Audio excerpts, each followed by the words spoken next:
Эфир абхазского телевидения продолжает русская служба новостей, в студии Алиса Шамба. Добрый вечер. 13 июня прокуратура Сухумского района возбудила уголовное дело по факту изнасилования несовершеннолетней девочки 2003 года рождения Астамуром Северяновичем Джапуа 1981 года рождения.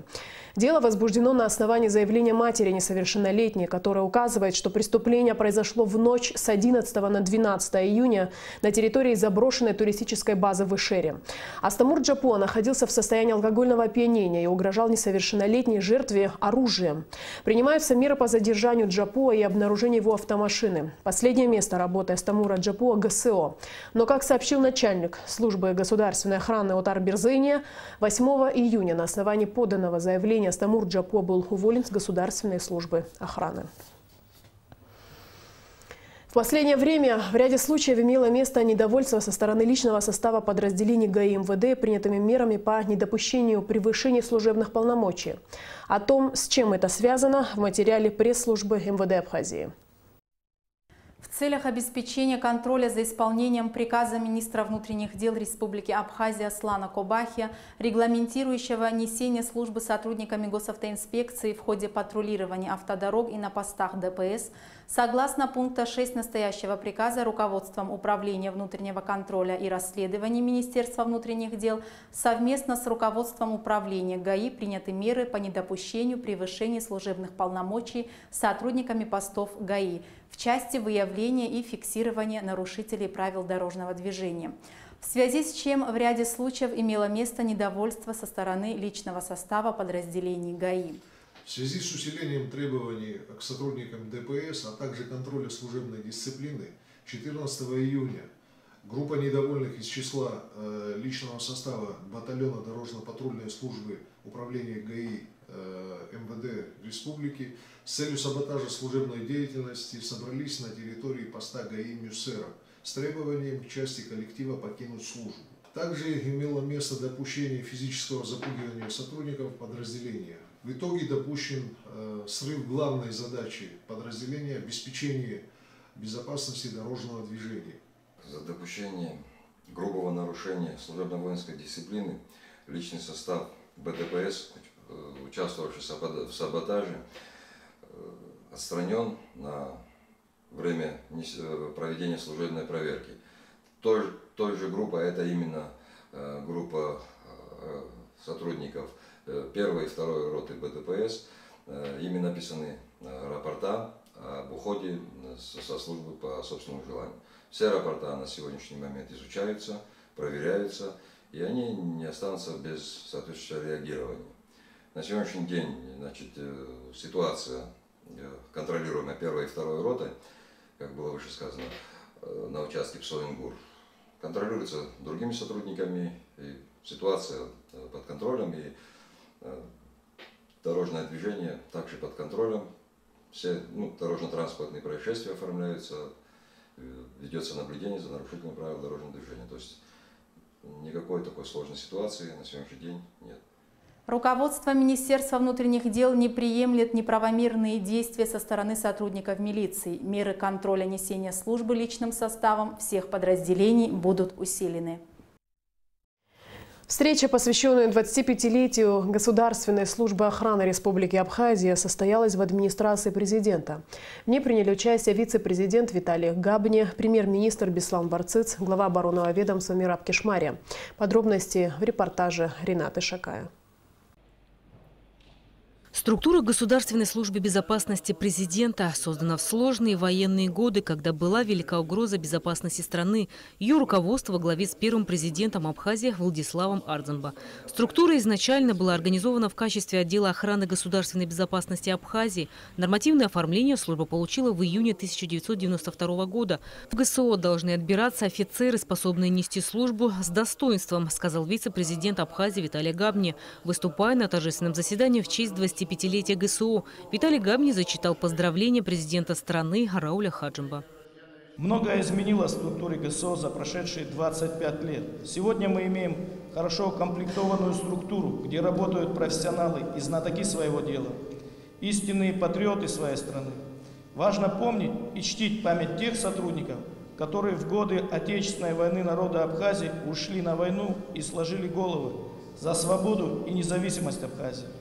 Немало сотрудников погибло и в послевоенные годы, выполняя все служебные обязанности. В этот праздничный день хочу поблагодарить вас, Отар Нуриевич, и всех сотрудников и ветеранов ГСО за безупречную, преданную и четкую службу и пожелать всем крепкого здоровья, мира, благополучия и успехов в сложной и ответственной работе. Президент Республики Абхазия Рауль Хадженко. Поздравительный адрес от имени директора Федеральной службы охраны Российской Федерации Дмитрия Кочнева зачитал руководитель службы охраны на Кавказе ФСО России Сергей Кравченко. Как отмечается в поздравлении, ГСО является структурой, силами которой обеспечивается безопасность высших должностных лиц республики, а также различные мероприятия международного уровня. Сотрудников Государственной службы охраны Республики Абхазия отличает высокий профессионализм, верность присяге и воинскому долгу. Выражаю уверенность в том, что установившиеся между нами, нашими службами, отношения делового сотрудничества и взаимопонимания будут и впредь крепнуть и развиваться. Начальник 10-го отдела Государственной службы охраны Руслан Басари отметил, что 25-летие со дня образования ГСО Абхазии – важная веха в истории страны. Первыми должностными лицами, осуществлявшими личную безопасность председателя Верховного Совета Республики, являлись старшие офицеры КГБ Жулев Владимир Емельянович и Бганба Виталий Георгиевич. Для усиления отдела охраны были прикомандированы сотрудники МВД Абхазии Кишмария Мираб, Цугба Вахтанг, Чапагу Анатолий, Чкоп Качубей, Чач Алмасбей, Бжания Руслан.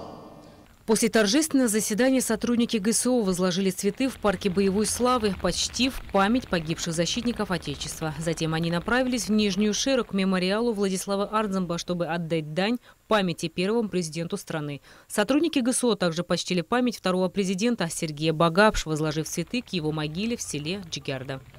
Рената Шака, Алексей Гухава, Абхазское телевидение. В культурно-благотворительном центре «Мир без насилия» имени Зураба Ачба прошел круглый стол на тему работы, созданного в ноябре 2016 года Института уполномоченного по правам человека. На встрече побывали и наши корреспонденты. Репортаж Налы Кофе. В структуру не так давно созданного Института по правам человека входит отдел по защите конституционных прав, информационно-правовой отдел, экспертно-аналитический. Институт занимается широким спектром давно назревших в обществе проблем, таких как оказание помощи многодетным и малоимущим семьям, инвалидам детства и Отечественной войны, вопросами, связанными с качеством оказываемой гражданам медицинской помощи и другими не менее важными вопросами. Также на встрече обсуждались вопросы создания списка льготников, которым должна оказываться абсолютно бесплатная медицинская помощь. Наши граждане особо акцентируют внимание на качестве медицинского обслуживания. Сегодня по законодательству Абхазии первичная экстренная помощь как минимум должна оказываться бесплатно, так как прописано в законодательстве. Мы встречались с многими главврачами тех или иных медицинских учреждений, у которых интересовались, воплощается ли это право в жизнь. Нам были однозначные ответы даны, что те средства, которые закладываются в республиканском бюджете на текущий год и прошлые годы, хватают ровно на 1 месяц. То есть 11 месяцев наши люди, они фактически вынуждены возмещать этот недостаток за счет личных средств. Также на встрече поднимался вопрос об условиях, в которых содержатся заключенные в Дранской тюрьме. В СИЗО сейчас отбывают сроки 6 несовершеннолетних, и с ними необходимо проводить воспитательные работы, а также реабилитационные мероприятия. Та система, по которой мы сегодня содержим наших заключенных, учитывая, что нет у нас общего режима, нет колоний поселения, все сегодня содержатся в строгом режиме. Некоторые думают, что есть там все необходимые условия созданы, но это, я вас заверяю, что это не так. По словам участников встречи, тех, кто побывал в месте содержания заключенных в Дранде, условия в тюрьме не соответствуют элементарным санитарным нормам. Просто не было камеры, в которой я побывала, я во многих побывала, где бы работал самоусил. А эти отходы в какой-то огромной яме прямо перед медчастью, Просто открыто, туда можно просто провалиться. Перед санчастью. Площадка спортивная, которую когда-то построила Марина Бумба, вся залита тоже отходами, потому что откуда-то вытекает из какой-то там стены. Просто невозможно, это просто караул. В каких условиях? Там, где могут с помощью родителей и прочее, сами ремонтируются, они там что-то заштукатуривают. Перед Институтом по правам человека также остро стоит проблема размещения организации и укомплектования кадрами. На самом деле людям фактически некуда обращаться за помощью, так как институту до недавних пор не было выделено помещение для полноценной работы. Вот сейчас почти скоро год, наверное, да, будет как вас, полгода, да, как вас учредили, и тот факт, что у вас нет ни офиса, не укомплектован ваш штат и так далее, и бюджета нет, это говорит как раз о том, что все-таки какие приоритеты вот у нашего правительства, у нашего руководства не очень понятно. Мне кажется ненормальным, когда, допустим, вы нам говорили, да, комитет по приватизации снимает офис в Гудоу-Плаза. Это за счет наших налогов, за счет нашего бюджета, правильно? Значит, и все-таки не скудные, конечно, средства государства, это понятно, но, наверное, не такие уж скудные, если не маленькие деньги платятся в Гудоу-Плаза за вот эти вот офисы.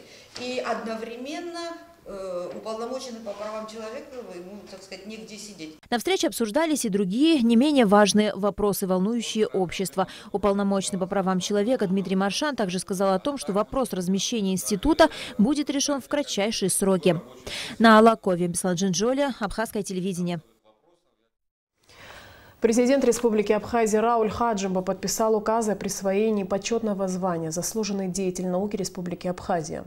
За многолетнюю плодотворную работу и весомый вклад в научно-практическую деятельность и этнологию почетное звание «Заслуженный деятель науки Республики Абхазия» присвоено кандидату исторических наук, доценту Абхазского государственного университета, заведующей отделом этнологии Абхазского института гуманитарных исследований имени Гуля Симит Бар. За многолетнюю плодотворную работу и весомый вклад в научно-преподавательскую деятельность почетное звание «Заслуженный деятель науки Республики Абхазия» указом президента присвоено доктору исторических наук, профессору АГУ, академику Академии наук Абхазии, видному государственному и общественному деятелю, кавалеру ордена Ахицапша III степени Теймуразу Ачубба. В Национальной библиотеке имени Папаскир прошла презентация книги общественного деятеля, кавалера ордена Ахицапша III степени Максима Барганджи «Тамыш и тамышцы». В книге собраны материалы о жителях Тамыша, уроженцах села, живущих далеко за пределами Абхазии. Зыԥсадгьыл изуаажәлар ирзыҵхы иамеигӡоз дреиуан иахьатәи агәаларшәаратә хәылԥазы зызкыз Тамшь ақыҭа иалиааз аҳәынҭқарратәи ҳауаажәларатәи усуҩ Максим Таиԥа Барганџьиа. Ичымазара иахҟьаны идунеи иԥсахит ҩнызқьи иаашықәса рзы. Аӡыргара ихадоу ахәҭахьы ииасаанӡа еизаз зегьы минуҭктәи аҿымҭрала дыргәаладыршәеит Тамшь арҵеи Максим Барганџьиа. Тамшь ааирызкны автор идикылоз анапылаҩырақәа шәҟәны ҭыжьра дахьымӡеит. Ашәҟәаӡыргара иблала ибартә еиԥш изыҟамлеит. Араҟа иқәгылаз амилаҭ библиотека иҳабы Борис Ҷалариа иазгәеиҭеит. Ашәҟәы автор иусумҭа ицхыраагӡа дуны ишыҟало Тамшь арҭоурых аҭҵаараҿы. Ари ашәҟәы знапы иазыркуа аԥхьаҩ имбарц залшом. Книга «Тамыш и тамышцы» была издана уже после смерти автора. Максим Барганджи работал над ней на протяжении 2 лет. В книге идет речь об известных жителях села Тамыш. Представленные истории жизни людей Максим Барганджи разделил на несколько глав. Долгожители, участники Первой мировой войны, жертвы сталинских репрессий, участники Великой Отечественной войны, участники Отечественной войны народа Абхазии, люди разных призваний и судеб. Сам Максим Барганджи тоже ветеран Отечественной войны. Он являлся заместителем начальника разведывательной группы Министерства обороны. После окончания войны несколько лет проработал заместителем председателя СГБ. Внес огромный вклад в становление службы и совершенствование ее деятельности. В памяти коллег и друзей Максим Барганджи остается мужественным, честным и трудолюбивым человеком. Максим Таевич был одним из тех профессионалов, который в дни войны создавал военную разведку. Умнейший человек. Его данные были не раскрыты. Особенно те люди, которые работали в советский период в Комитете государственной безопасности, о них очень мало говорили. Человек, который мог повести за собой своих младших, всегда давал профессиональные советы. Знаете, вот быть разведчиком — это немножко сложно. Быть простым бойцом, конечно, проще, а когда ты несешь ответственность за себя и за тех людей, которые потом по твоей информации пойдут в бой, это очень сложно. В последние годы жизни Максим Барганджи собирал материалы о выдающихся личностях, выходцах из родного села. Уточнял собранные данные у тамышцев, даже тех, кто уже давно живет за пределами Абхазии. Все свободное время проводил в кабинете, разбирая рукописи. Его дочь Илона уверена, что проделанная им работа станет большим подспорьем потомкам нынешних тамышцев в изучении своей истории. Он всегда, знаете, честный, трудолюбивый он был человек, любил всем помогать. Что касается вот справедливости и честности, это очень его была черта. Есть материалы, не вошедшие в эту книгу, но в скором времени они будут опубликованы во втором издании. Али Катраш, Беслан Чхинджерия, Абхазское телевидение. Сегодня жители республики остались без телевизионного сигнала на несколько часов. Из-за проливного дождя, повлекшего за собой оползни, произошел обрыв кабеля связи у телевышки. Повреждение оптоволоконного кабеля произошло в районе фуникулера. Вот почему Абхазское телевидение не смогло выйти в эфир в 4 часа вечера. Представители госкомпании «Абхазсвязь» заявили, что на одном из участков случилась авария.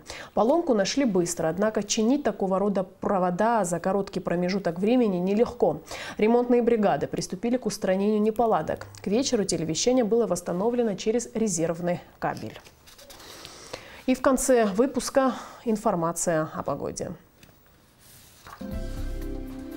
По сообщению Гидрометеослужбы, завтра в Абхазии днем ожидается неустойчивая погода. Переменная облачность, временами дождь. Температура воздуха ночью плюс 14-16, днем 22-24 тепла. Температура моря плюс 21.